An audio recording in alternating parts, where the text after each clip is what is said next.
When I was a couple weeks short of my 70th birthday, I started thinking about my mother's mother, who lived to be 100, and her mother, who lived to be 102, and my father, who lived to be 90, longer than anyone we had ever heard of in his family. I began to think that maybe our generation could be the first to routinely live to be 100. When I talked about this at family dinner one night, my granddaughter, who was 5, said, "What are you going to do for the next 30 years, Grandpa?" Hello, I'm Dr. Janet Price. "And I'm Gregg Kaloust. And we are Oldish. And this is our new podcast, Oldish." If you're oldish or know someone who is, please join us every week for conversations amongst ourselves And our special guests. about what it means to be oldish in the 21st century. If you ever wonder whether you're getting old, you're Oldish. What are you going to do for the next 30 minutes? Hello, my name is Janet. I am oldish. Hi, my name is Greg, and I am Oldish. Welcome to our very first episode of Oldish, the podcast. We're here. We've been talking about oldish things for a while, haven't we, Greg? Seems like we've been talking about oldish things ever since we became oldish. Yes, and so the word oldish, what is it? It's a label, it's a category. I don't know. So Oldish, the podcast, we're going to try to figure this out with your help, listeners. We're going to be talking with each other. We're going to be talking with guests all about what is oldish. We're not sure. We think about, I'm thinking about the word itself and how a friend and I were talking a couple of years ago and thinking we were on the far side of 60, heading towards 70, trying to figure out what we call ourselves and used the word old. And I thought, I don't think I'm ready to call myself old. What if I call myself old and I'm in my 60s? What do I call myself when I'm in my 70s? What do I call myself when I'm in my 80s? Old? Older? Very old? Very, very old? Seems like there's some word between middle-aged and old. So here we are, figuring this out. Oldish. Oldish, yeah. My experience of the term is when I was growing up, young people, middle-aged people, and old people. And the impression that I got when I was young was that old pretty much meant done. There were terms that were associated with it, like decrepit and and elderly and Yes. old words, and that there wasn't a Yes. middle ground. And I don't know whether it's new to us as a people, but there's more distance between middle age and really old now than there used to be, I think. Although it's also possible that, like a lot of other things, it's always been that way, but nobody talked about it. So there wasn't a common expression for that. And maybe it's a combination of what you're saying. When we think about generations where being 40s was the end of your life, then 50s and 60s, now we're heading towards 90s and into our hundreds. And so I think it's time for us to figure out what comes between middle-aged and old. It makes me think of a story about my mother, this past generation. I think that she was trying to figure out oldish, but definitely did not have the words for it. So she said that she was 39 and holding, which I learned came from a Jack Benny phrase. And I literally did not know how old my mother was because she kept saying she was 39 and holding. So I think that was her oldish. Wasn't ready to be old. I think not ready to be old is probably the key to the term. I think there's a good enough definition there. Is I'm of an age where in times past people are old and they feel like they're done with, but I don't. So not done with. Maybe that's oldish. It's not old. I like that. I like it. Not ready to be old. We're oldish. So, and I think about, our generation of baby boomers, we're all getting together, moving through this aging process. And so maybe it's time to rebrand what this looks like and what this is, this between middle age and that's old. a good idea, though. I like the rebranding idea. one of the things that made me start thinking about this oldishness even before we started talking about it, was several years ago, I heard a news story about two elderly people who were following this newfangled thing of having a GPS in their car. And they ended up driving down this long road and came to a dead end in the middle of nowhere, despite that they were following a road that their GPS told them was a real road and was going somewhere. And they took them 3 days to get rescued. And there was these elderly people, and the article went on to say they were 65. And I said, hey, wait a minute. I'm older than 65. And I think that people who are elderly wouldn't have been in that car driving that down that road with some newfangled contraption telling them where to go. Anyway, those people were oldish. Exactly. Exactly. So we do find that there's more talking about aging. There's a lot of books and shows, and what I'm noticing, and I know you've been noticing, is that there are a lot of prescriptions about, what to do so you don't get old, what to do so you don't feel old, what exercises to do, what medicines to take, what nutrients to take. And none of that is bad, I don't think, but it's a little bit missing the point that we are aging, we are getting old. How do we do this in a way that's celebrating ourselves, are celebrating this moment, not running away from it, not pretending, not following some kind of, have to do's, but just Yeah, celebrating the stories of where we are right now. kind of like be here now. What a concept.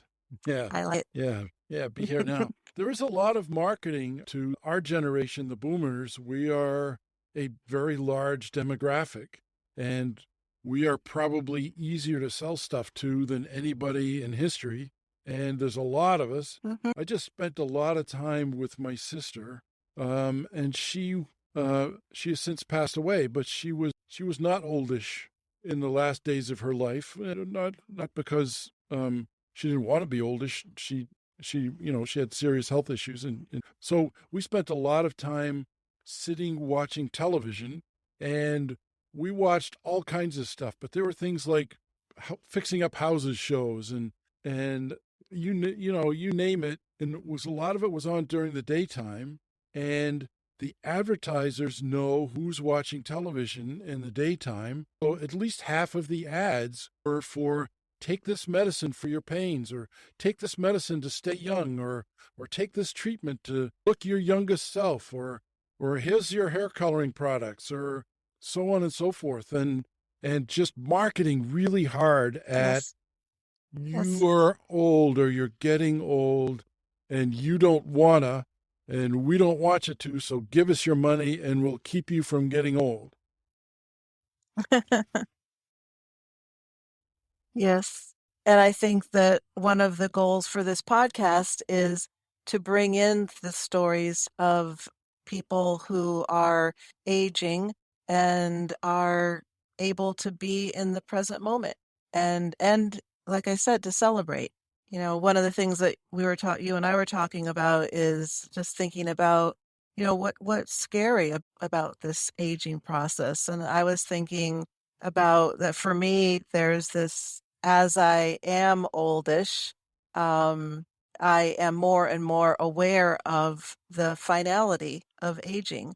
That unlike when I was younger, and there was always more time to do this and more time to do that, and no no thought really about running out of time, running out of energy, running out of physical ability, running out of mental ability.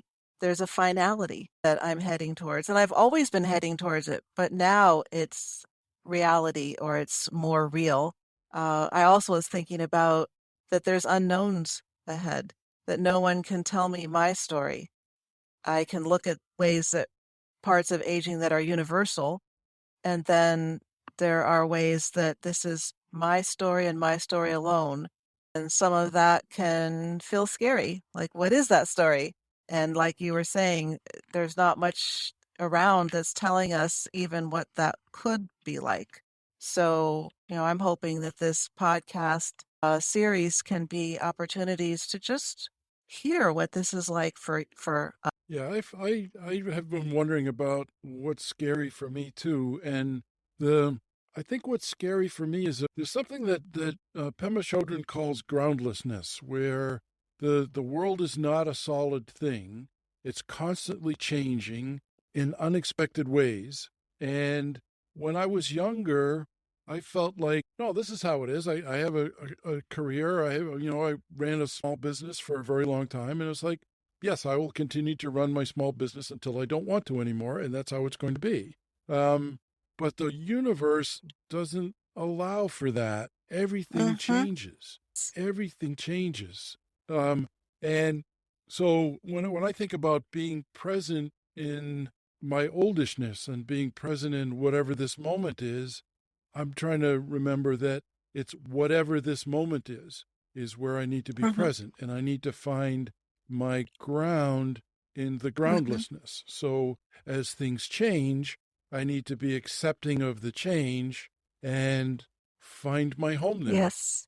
You need to be comfortable. I think I said to you not too long ago that you were learning to be a dancer in groundlessness. Yes. I like that. Yeah, and I think that's a that's a good model. I used to think, and listening to programs and podcasts, and I sat through a week long program recently on essentially rebranding the idea of getting old, and a lot of it was, well, do this and do that, and you won't get old, and do this and get out and get plenty of exercise and volunteer and be active in your community and so on and so forth. But then sitting with my sister, she was not in a condition to do any of that, Mhm. but she was in a position where she could be where she was. And fortunately for her and for me, it was a great blessing during that transition. That's what she did. Mhm. She was in the moment that she was in. She had no illusions. And I think that anybody can do that. Mhm. There are things that I know that I can't do that I could do when I was much younger, but that doesn't mean I can't do anything. Right. Right. Even almost anybody could, for example, uh, sit and meditate. Anybody can do that. There's no requirement that doing means getting up and running around. Right. Or that doing means anything. That's why it's so interesting and exciting to explore what does it mean to create our own experience, to create and then tell those stories. I just want to say that you mentioned Pema Chodron, so I just wanted to uh, say that she is a Buddhist nun, and I'm going to be interested, Greg, as we have our guests join us for various episodes to see what people's experience is around their understanding of life. Is it groundlessness? Is it meditation? Is it um, whatever it might be? I'm curious to hear and how that might have changed over time to how to make meaning of that. Yep. Everything changes. Everything changes. And Mhm. so I used to be afraid of that, and I'm not really afraid of that anymore. I went to Nepal a few years ago, and in up in the Himalayas, they have these old bridges that used to be rope bridges, but they kept falling apart, so they replaced them with steel bridges, but they sway in the wind, and you have to cross them from one side of the river to the other. And there sometimes, I think the longest one I ever crossed was probably 300 yards across, and you're 600 feet above the river, and that thing is Wow. moving back and forth. And if you're not present, you fall off. You know, Wow. you have to be able to know. Nobody ever falls off those things, but you have to be able to put your foot where the ground is, but know that a second later the ground isn't going to be there. Yes. Makes me think of the word trust, which I think is a big part, can be a big part of the oldest experience. Trusting our stories, trusting our experience, trusting this moment. So, along with scary, we were talking about what's exciting, if anything, about getting oldish, being oldish. I think there's a lot. I was thinking about that we can write our own narrative. We can notice our story. We can be part of the creation of our narrative. That's one thing I'm excited about right now, being oldish. Also, I think unlike my mother's generation, at least what I saw of that, that we can give ourselves permission to celebrate. We can celebrate this moment. We can celebrate growing old. Sometimes I think about that some people, many people haven't lived as long as I have. So in this moment, so even though my body is starting to be more achy and I'm having a harder time remembering things and, the various parts of getting old, moving towards aging, I get to experience this. And many people don't. So it's a gift. That it's a gift that can be shared, including with some of the people that we might think of that you described as don't, where it's an attitude to a great extent. I think oldishness is an attitude. We are of an age. I'm in my 70s, and that's of an age that within my lifetime, if you were in your 70s, you were a real old person. And it's quite Yes. possible that people that we thought of as being real old people when we were younger were having a similar experience to what I experience on a fairly regular basis, which is I don't feel different. Inside, my body feels different. I can't run much anymore. I can't. I'm playing pickleball, but I'm not going to go out and run 2 miles Yes. tomorrow. I used to get up and run 2 miles like it was nothing. And I can't do that, and I certainly can't do Yes. it without warming up. And I'm not going to go play pickleball without stretching for 15 minutes and warming up a little bit, because I am. One thing I do know about being Mm. older-ish is that if I get hurt, it takes longer to heal from that. Doesn't mean I don't heal from it, but it takes longer to Mm-hmm. heal from that. Yes. So I'm more aware of that. When I was a kid, I'd get out of my car and run out and go play basketball. No warm up, no nothing, just go play. Mm-hmm. And if I got hurt, I'd do it again a week later Mm-hmm. because that's how long it took me to Yes. heal. But now if I tweak my knee, I might not be able to play for a couple of 3 weeks, and so I'm more conscious of that. I Mm-hmm. still get out and Mm-hmm. play though, you know. But on the inside, Yes. my inner Greg is pretty sure I could still dunk a basketball.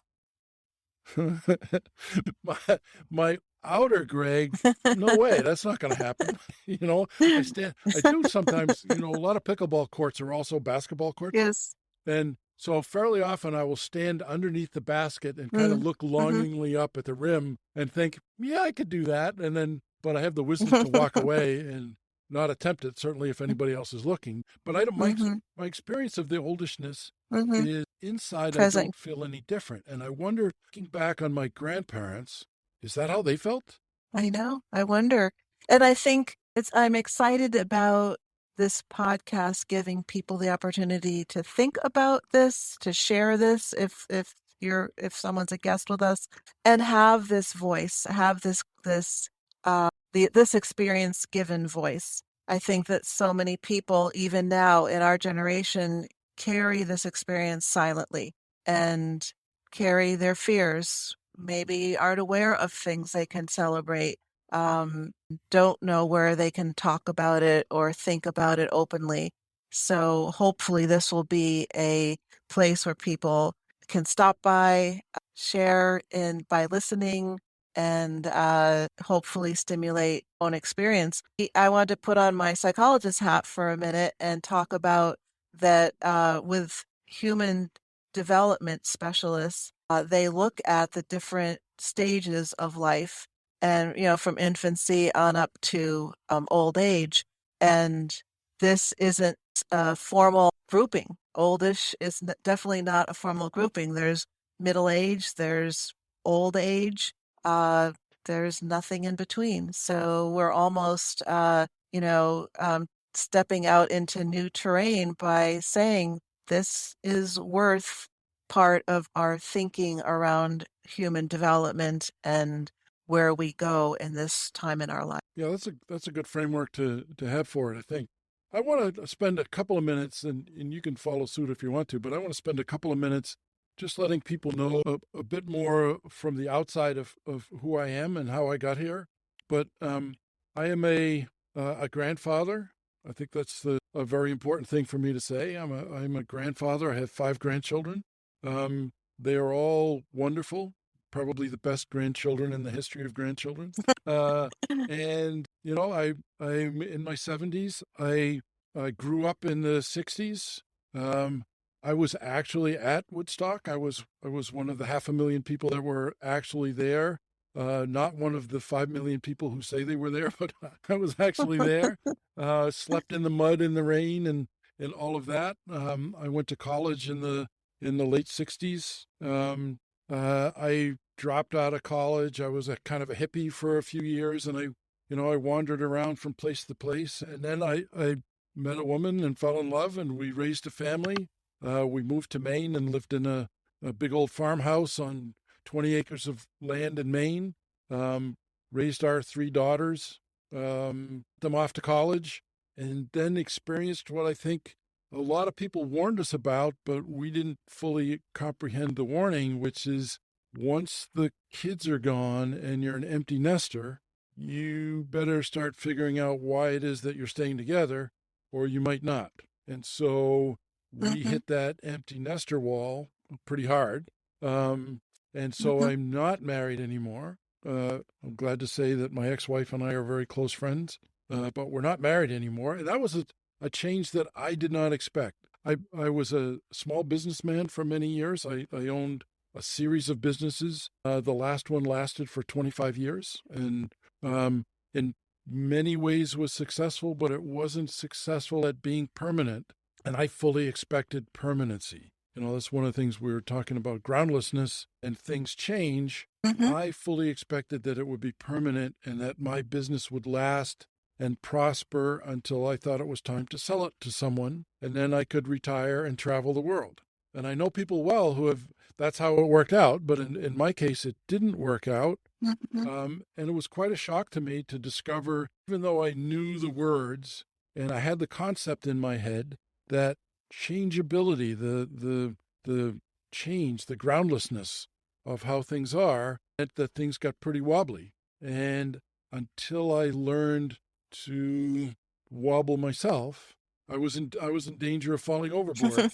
And now I find myself living in a totally unexpected place, but I find myself saying to my dear friend Janet, well, let's start a podcast. Well, yeah, but we don't know how to do that. Well, so what? Nobody knows how to do anything. Mm-hmm. You just jump in and go ahead and do it. Mm-hmm. And I hope that that's a Mm-hmm. characteristic of oldishness. Yeah. Yes, I agree. So I am almost 70 and I am a grandparent. I have 2 grandchildren that I would say are the most adorable grandchildren in the world. I have 3 grown children. I have had an interesting journey of being adopted when I was a baby, of being biracial, growing up with a white family, of early losses from deaths. Um, and I think that has informed my experience of groundlessness over time. Went into education as an early childhood special education specialist, went through life, had many adventures, and then decided in my 50s that I wanted to become a psychologist.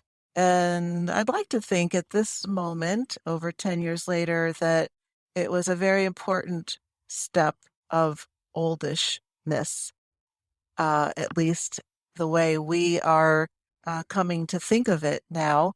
That is there are choices we can make.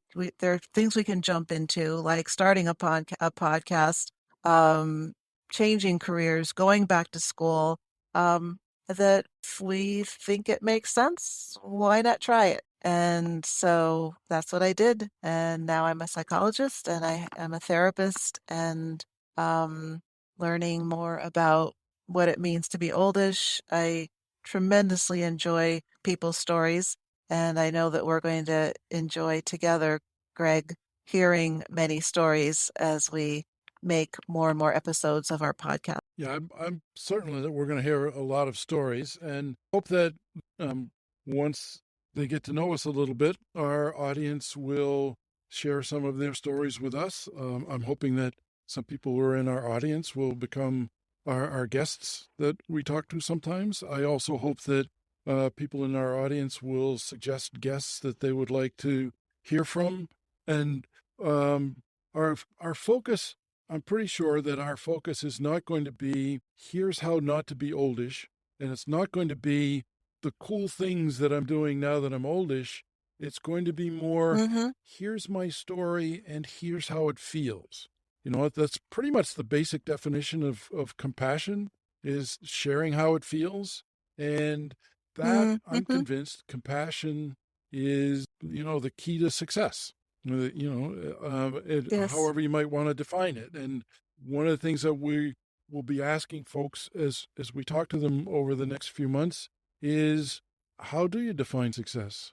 And Mm-hmm. how Yes. does it feel now that I really like what you said about that this podcast is not going to be about hearing all the amazing things that people are doing at this stage of their life, but instead it's what is this part of life like for people. And I'm guessing we're going to hear things people are scared of and things people are excited of, things people are wondering about. Looking back, the other part that about this stage from a human development perspective is that this stage of life is about making peace with everything that's come before now. It's about looking back and looking at the decisions we've made, the decisions we didn't make, the things that happened and didn't happen, and finding a way to heal, to forgive ourselves, and ultimately to find peace. And so I think it's going to be so interesting to hear where people are, what they're experiencing right now at this time in their life yes. around this journey. And I'm hoping that we can walk along in the same way that I saw my oldest hero was my maternal grandmother. And she died 2 weeks short of her 100th birthday. And when she was 96 or 97, she was still going for a walk every day. And she would tell me, I used to Wow. walk with her, and in the course of a 1 mile walk, which she in her 90s was convinced that she was still walking 3 miles every day of her life. She told me that over and over again. I've walked 3 miles every day of my life. Um, but when she was in her mid 90s, she was down under a mile probably. But we would walk to the beach and back. Mhm, And she would tell me that she knew that when she stopped walking every day, she was done for. And she continued to walk every day until she mm, was mhm, probably 97. And then she stopped walking. mm, And within a couple of years, she was in a nursing home. And she could sort of remember who she was on a good day. mm, But she was spending a lot of time in her childhood. And she would sit and she would, as long as somebody would listen, she mm, would sit and she would tell you stories, of course, over and over again. But so what? They were great stories about what it was like growing up in Halifax, Nova mhm, Scotia. And one day we were sitting and she was telling me stories of how she and her sisters would sit and brush her mother's hair. And she looked at her hand and she mm. said, "What happened to my hands?" And and so that's something to aspire to. Yes, that's a lovely story. I'm thinking that I can't think of any oldish heroes in my life, and maybe that is one of the reasons why stories are so important to me, is that there were people around me who were silent and didn't share their stories, and then there weren't that many people around me that were old. So that might be one of the reasons it's a passion for me to tell and hear stories. Yeah, stories are the most important thing. I think I've often thought Hmm. that what people are for is stories, and that the universe invented people to tell its stories. Yeah, Yes. Stories help us understand ourselves, know ourselves, envision ourselves, see each other, connect with our community, create understanding, everything. everything, everything. And one thing I want to make sure that I say is part of my hope for what happens is with this podcast is that the way that we hear it is in the voice of Ram Dass. And one of the things that he said that has stuck with me is we're all just walking each other home. And if we can walk each other home, telling stories to each other through this podcast, holding our virtual hands together. That would be lovely. It That's is my lovely. definition of success for us. So that's our goal for this Oldish podcast, that through our stories we will be walking each Yes. other home. Well, I'm excited about what is to come with this podcast. I'm really curious to see what will come of stories and understandings of Oldish, and we will see. And we will hear. Yes. Perfect. That's it for now. Thanks for listening. If you like what you heard, please tell a friend. If you'd like to hear more, check out our other episodes, follow us wherever you prefer to listen to podcasts, and come back weekly. To get more information on Dr. Janet and or Greg, check out the show notes for links to our websites. And please leave a rating or review wherever you listen to podcasts. Tune in for our next episode, featuring special guest Chris Balch. Chris and Greg met in 2015 on a trek to Mount Everest Base Camp to raise funds and awareness to try to find a cure for Duchenne muscular dystrophy. Ever want to have a conversation with someone who's been on Mount Everest? Now's your chance.